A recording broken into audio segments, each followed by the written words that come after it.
দেশে এই মুহূর্তে নির্বাচন দেওয়া হলে কোন দল জয়লাভ করবে আর সরকারের মশনদী বা বসবে কারা? বাংলাদেশের জাতীয়তাবাদী দল নাকি কোনো ইসলামী দল? তাছাড়া ভারতে পালিয়ে যাওয়া শেখ হাসিনার আওয়ামী লীগের কি আদৌ নির্বাচনে অংশ নেওয়ার সুযোগ আছে? যদিও এরই মধ্যে আওয়ামী লীগের সভানেত্রীর বিরুদ্ধে দায়ের হয়েছে অসংখ্য মামলা। ছত্রভঙ্গ অবস্থা দীর্ঘ ১৬ বছর রাজত্ব করে আসা দলটির এমন অবস্থায় নির্বাচন দিলে কি জুটবে তাদের ভাগ্যে? বিচারের আগে তাদের নির্বাচনে অংশ নেওয়ার সুযোগ নেই বলেও মনে করেন অনেকে। আর এরশাদের রেখে যাওয়া জাতীয় পার্টিরই বা কি খবর? নির্বাচনের মাঠে লড়াই করতে কতটা প্রস্তুত জাপা? সম্প্রতি BRAC institute of governance and development BIGD pulse survey নামক একটি জরিপ চালিয়েছে। জরিপের দ্বিতীয় ধাপের ফলাফলে উঠে এসেছে নির্বাচনী ফলাফলের ধারণামূলক চিত্র। সারা দেশের বিভিন্ন অঞ্চল থেকে এই মতামত নেওয়া হয়েছে, যেখানে ৩৮% মানুষ কোন দলকে ভোট দিবেন সে বিষয়ে এখনও সিদ্ধান্ত নেননি।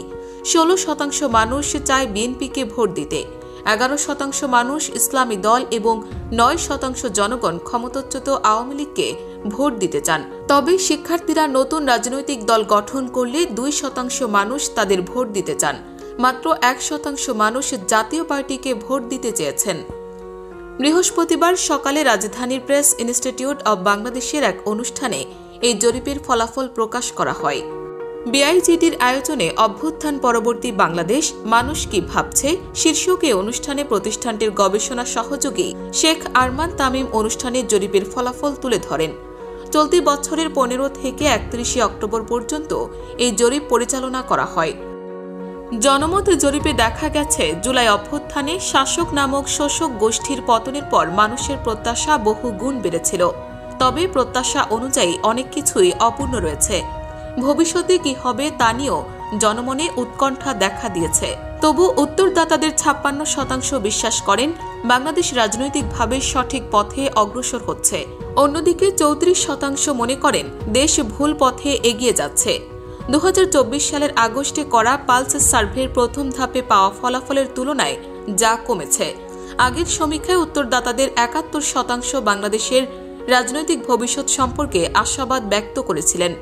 তখন দেশের ভবিষ্যৎ নিয়ে হতাশা প্রকাশ করেছিলেন ১২% মানুষ।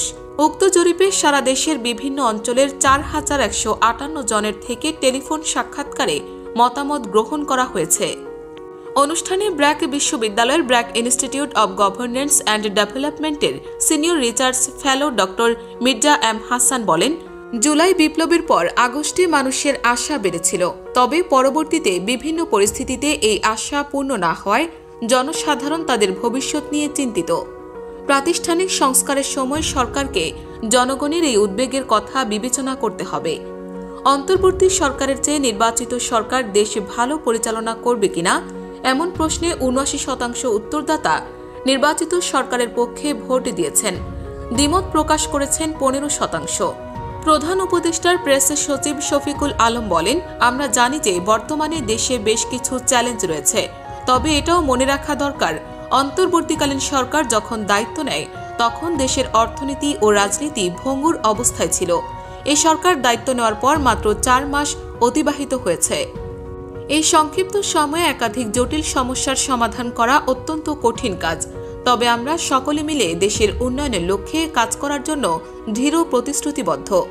প্রেস ইনস্টিটিউট বাংলাদেশের মহাপরিচালক ফারুক ওয়াসিফ বলেন, অন্তর্বর্তীকালীন সরকারকে অনেক চ্যালেঞ্জ মোকাবেলা করতে হয়েছে এবং এখনও হচ্ছে।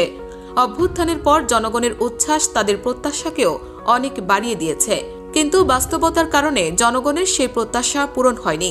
জনমনে এত প্রত্যাশা জন্মানোর পেছনে সরকারের বার্তা গুরুত্বপূর্ণ ভূমিকা রয়েছে এবং এই বার্তা পুনর্মূল্যায়ন করা জরুরি।